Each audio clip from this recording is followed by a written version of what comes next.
Next up, I get the distinct pleasure, the distinct honor of introducing some long-time friends of mine. They're not as old as I am. So Sarah's gonna tell you, oh, I don't remember how to do this anymore, and I'm gonna call on that. Because Sarah Carpenter and her delightful husband, Don Carpenter, are some of the best and most natural presenters that I've run across in my years in the industry. And you all know this because Sarah and Don were principals of AAI for, 12 years? 12 years. And Sarah's written for the avalanche industry. She's done blog posts. She's done videos. She's guided for years and years. Guess what? These guys know their stuff. For once, we get both of them because they've handed off their progeny. He's somewhere up there. Oh yeah, don't drop him. But yeah. So let's see. What else do you need to know? Really, that's about it. But this is one of my favorites in terms of topics for presentation. And this is how to prep for the season like a pro. If you're not a pro, how do you walk and talk and act like a pro? And so without further ado, without more squawking from me, the Carpenters.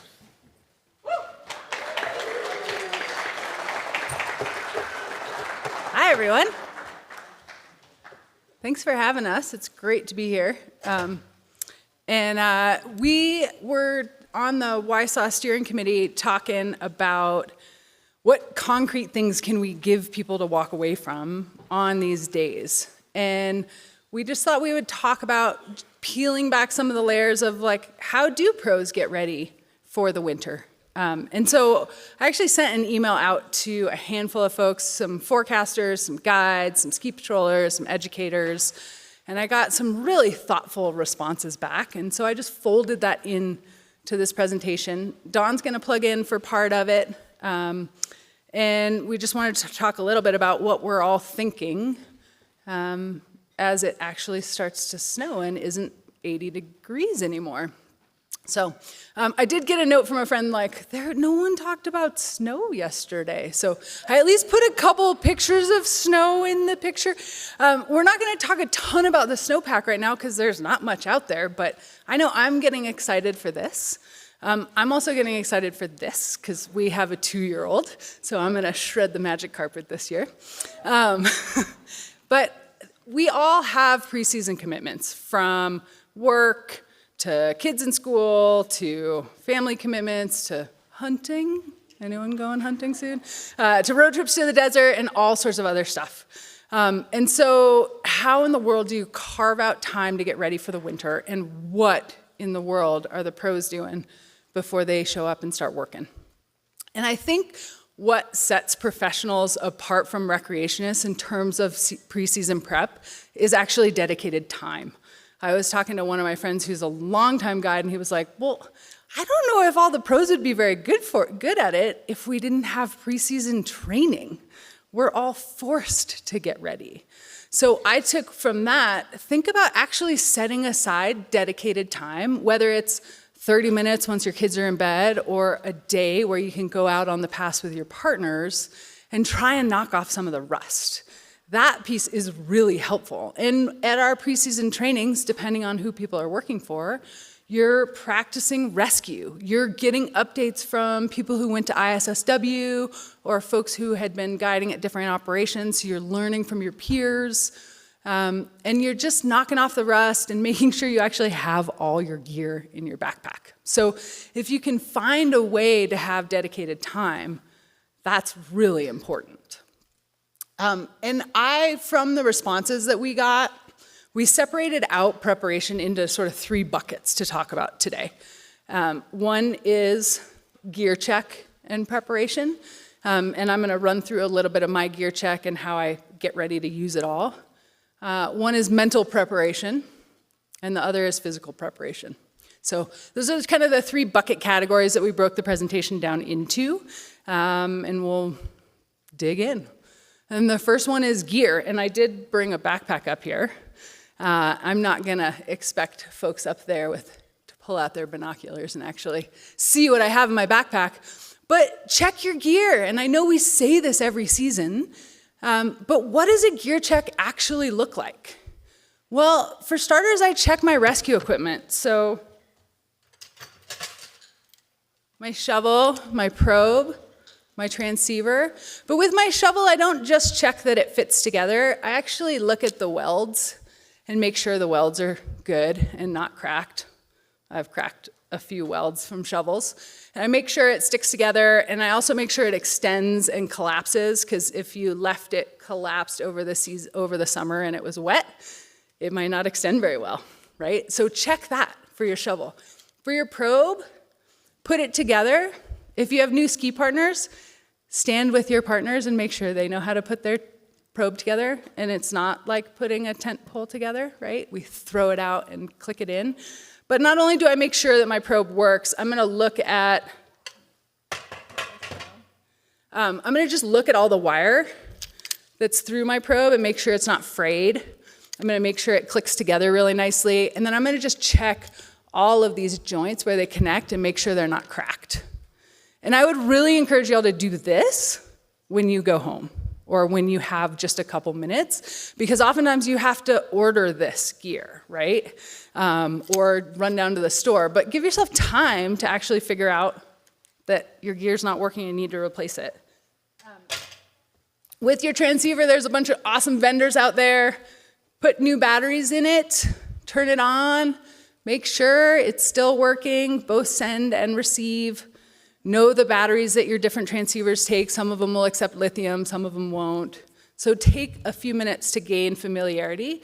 If you accidentally left your batteries in your transceiver over the summer, make sure it's not corroded, right? And if it is, call the manufacturer and deal with it. So again, these basic things are really important to check sooner rather than later.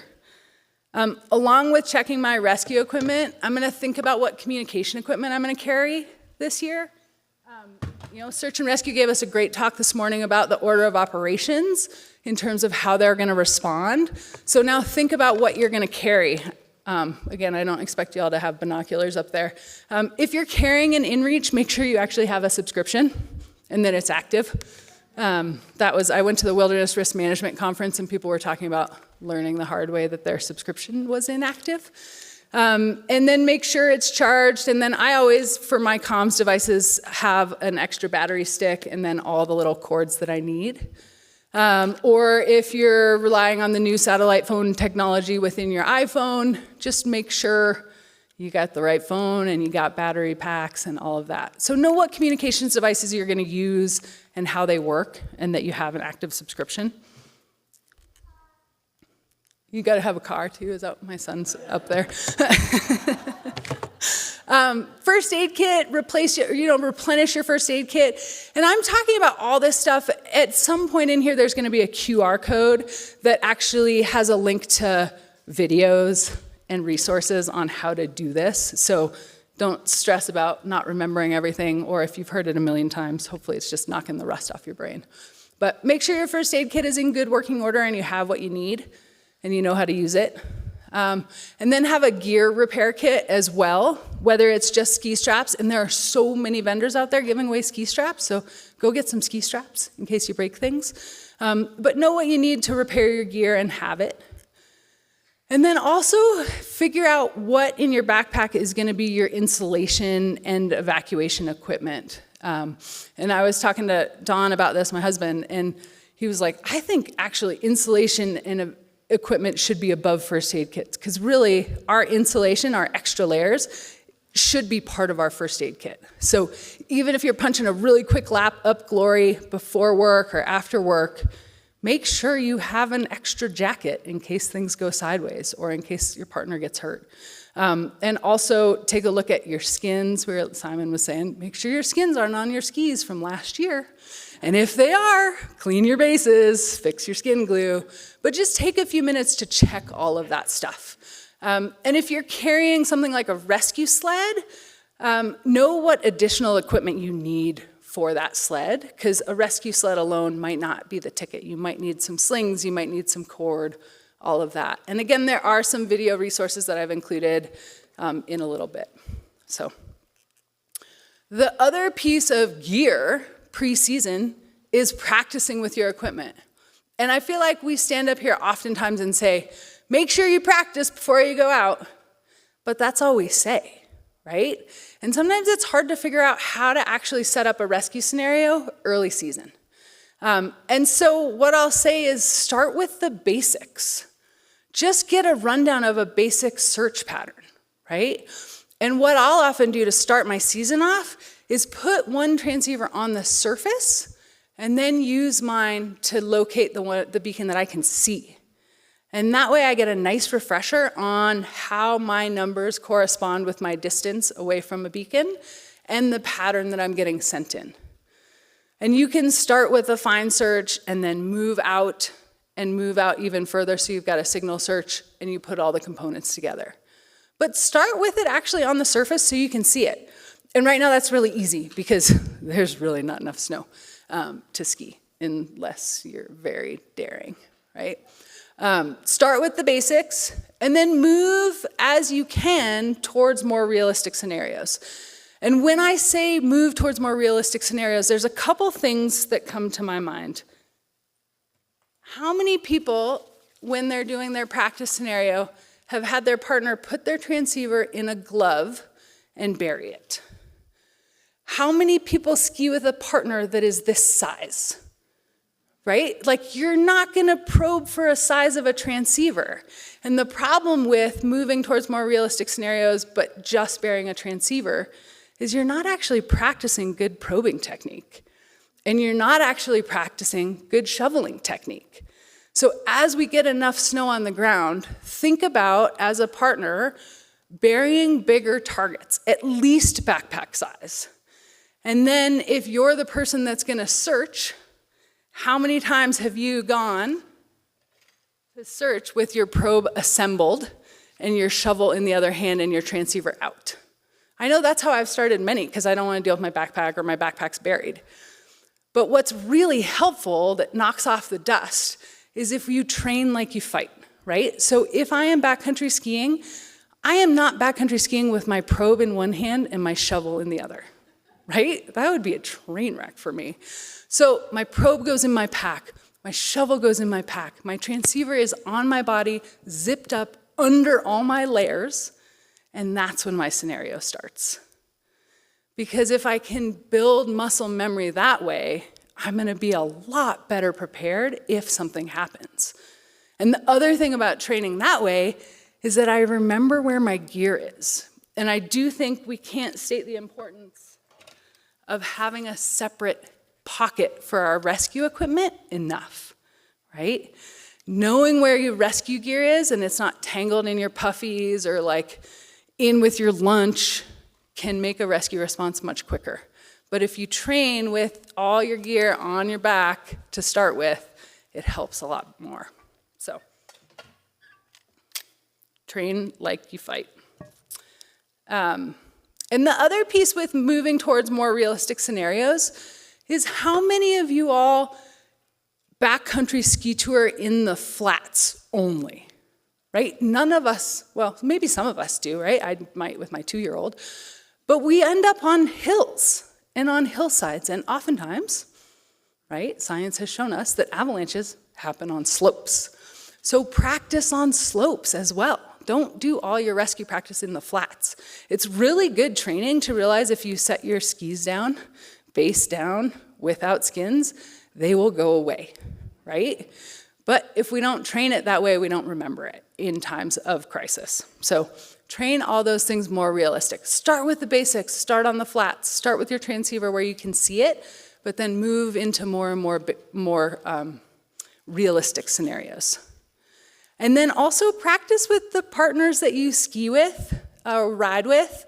I know that's not always realistic. Sometimes we meet new people and we start skiing and riding with them mid-season. But if you can train with the people that you ski and ride with, it's really great. You get a better communication system. You get to see your partner's strengths and your partner's areas for practice, right? And you know what you're getting when you walk into it. So practice with your partners. Cool. So that's my general gear. Check your gear, get ready to practice, practice realistically. And now let's talk about mental preparation. And what I mean is just using our brains to get ready for the season. This is one of my favorite pictures. This is all kids of Yosemite backcountry ski guides. They're getting ready for the season, right? From thinking about mental preparation, a friend of mine, Dallas Glass, who works for the Northwest Avalanche Center, broke down how he prepares mentally in 3 buckets. 1 is review the basics, and I'll dive into all 3 of these. 2 is reflection on the past season. And 3 is continuing education. So thinking about mental preparation, getting ready for the season in these 3 buckets, I think about this in terms of reviewing the basics. If you've taken an avalanche class, pull out your notebook and your notes. Take a few minutes to review those basic concepts. Or read a basic avalanche book. Bruce Tremper put one out. I think it's called Avalanche Basics. I can't remember. There's Snow Sense by Jill and Doug.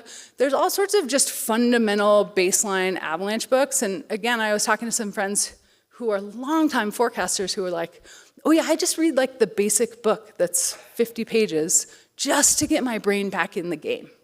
And then you can dive deep on all the crazy physics stuff that's coming out. But if you can start with the basics, again, you're shoring up your foundation. Or watch some videos online to refresh your skills.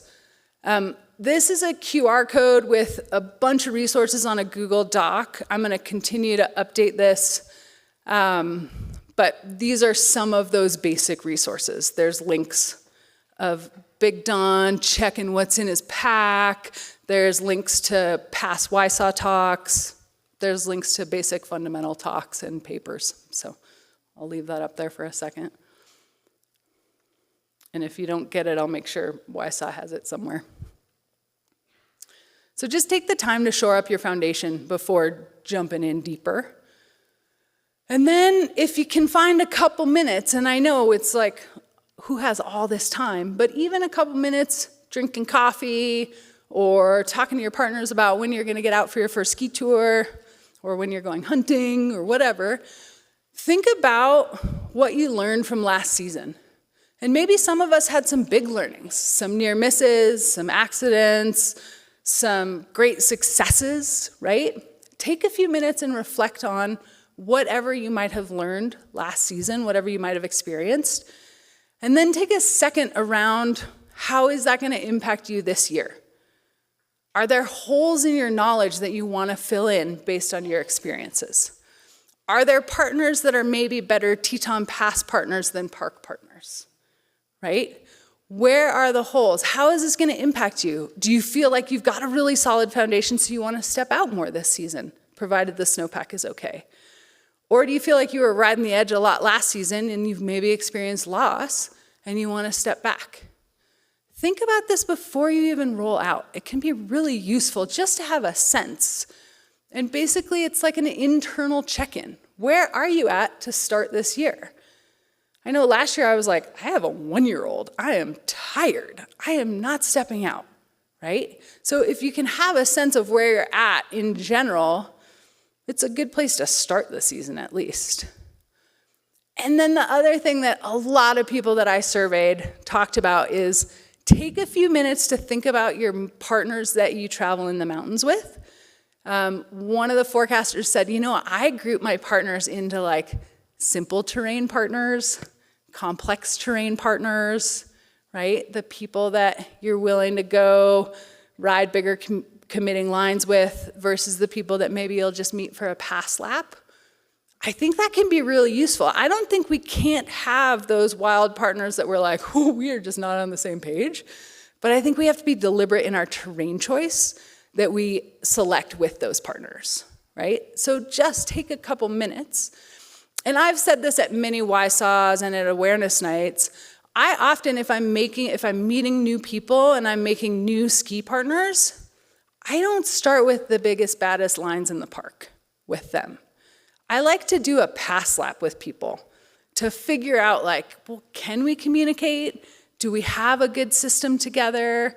Do I feel like I can't speak up with you? Where are we at? So that then I can actually categorize these partners as well. And sometimes that takes a little bit of self-restraint because it's exciting to go ride a new line or go check new places out. But make sure you know how you can communicate with those partners. And then the next piece is reflecting on how you make decisions and what your process is. And that we're going to have Don Carpenter talk about. Thank you. So thanks for being here, and I'm honored to be here. And yeah, I wanted to talk a little bit about, how do you go about, do you have a process or a system for making decisions in the backcountry?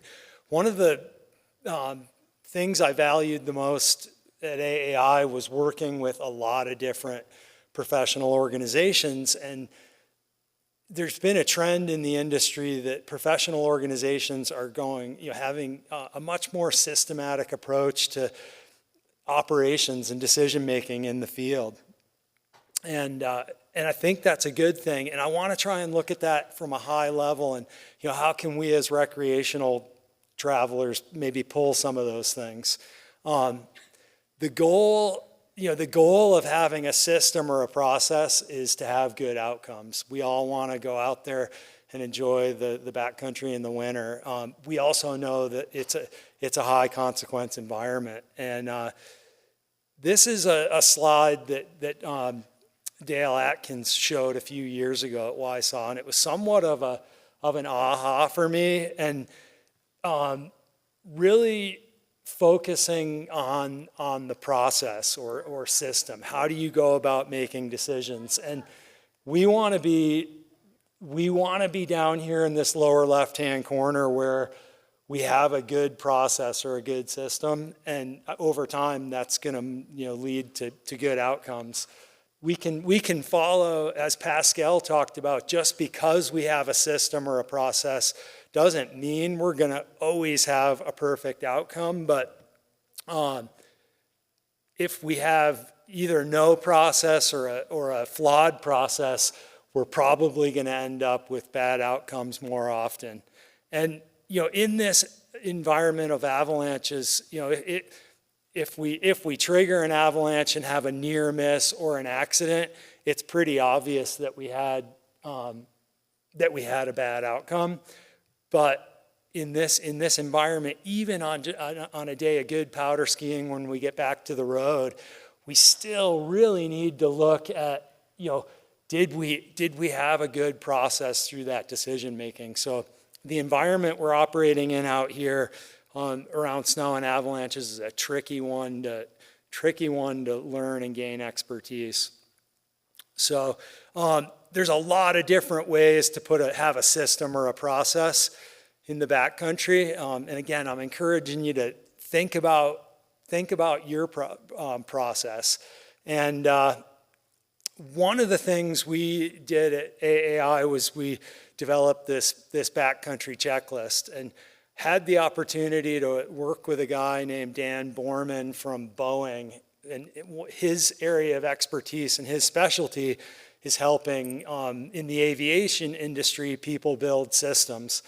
And the most interesting thing I think I learned from Dan Borman was, for a good system, you need to have specific places where that system falls in place. So we broke this checklist into 3 different sections. And I'm going to talk about the middle section. This is stuff that happens out in the field while you're traveling in the backcountry. And that stuff is super important. We need to have situational awareness and good communication with our partners.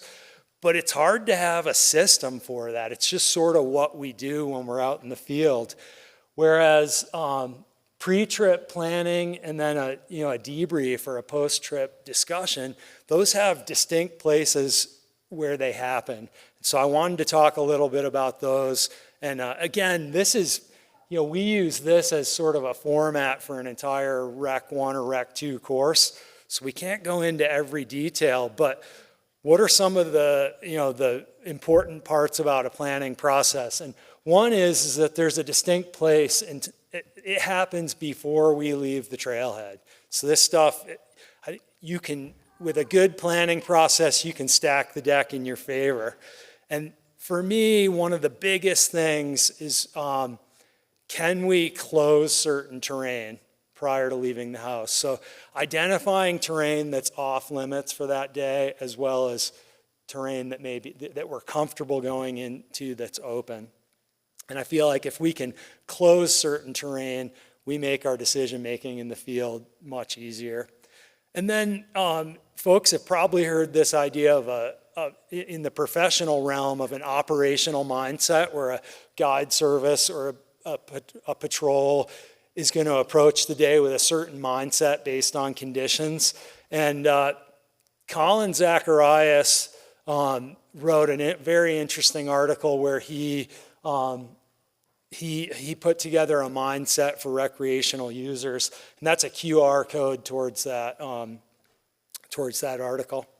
So take a screenshot of that, and that's another, I think, really valuable tool for planning.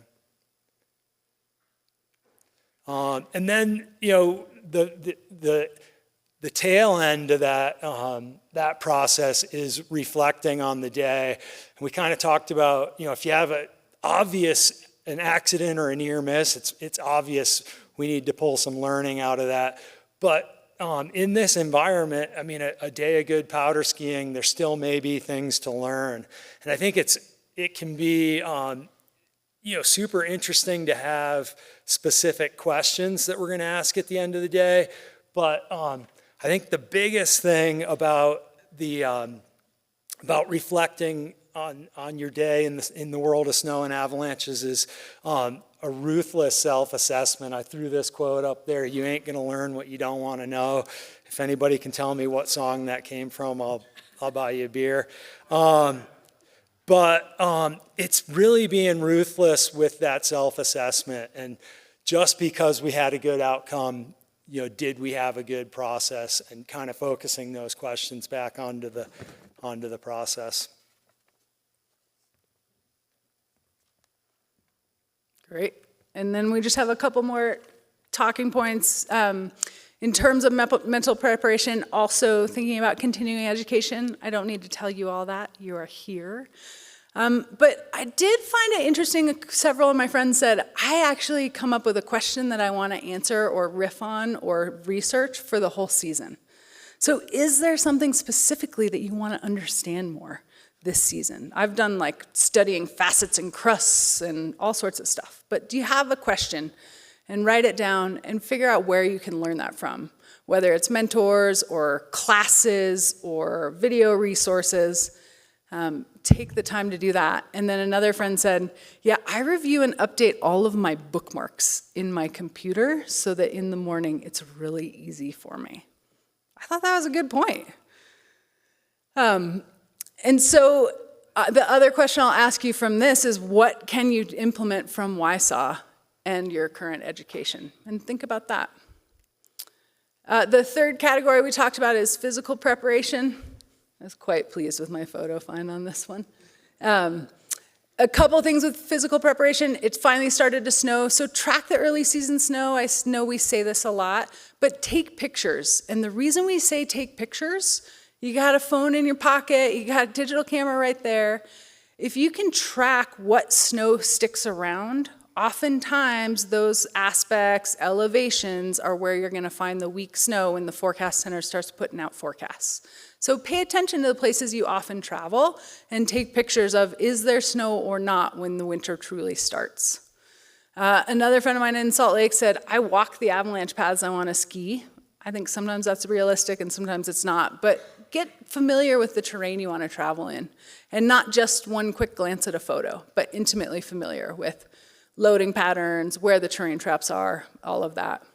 Get strong, do some workouts, and then start small at the beginning of the season. Don't go out to ski the Grand your first day, right? Give yourself a little time to get the rust off your brain. But ultimately, try and be deliberate with your gear preparation, your mental preparation, and your physical preparation. And I hope you all have a great season. Thank you.